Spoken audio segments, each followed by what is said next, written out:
নমস্কার, শুভ সকাল। আজ আমি ঘুগনি করছি।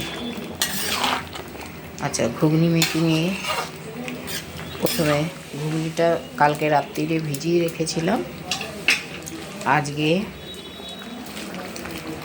প্রথমে প্রেসারে সিদ্ধ করে নিয়েছি।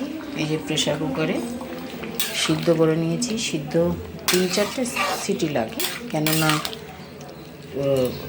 মটরটা একটু শক্ত। তো এবার সিদ্ধর সময় একটু নুন, একটু হলুদ আর শুকনো লঙ্কা দিয়ে সিদ্ধ করে নিয়েছি।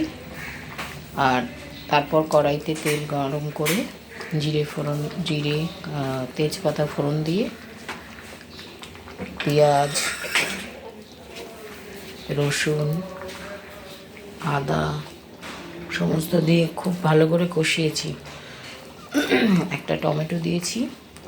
টমেটোটা দিয়ে আবারও কষিয়ে পুরো শুকনো লঙ্কা, জিরে, ধনে গুঁড়ো সব দিয়ে কষিয়েছি যতক্ষণ না তেল বেরিয়েছে মশলা থেকে।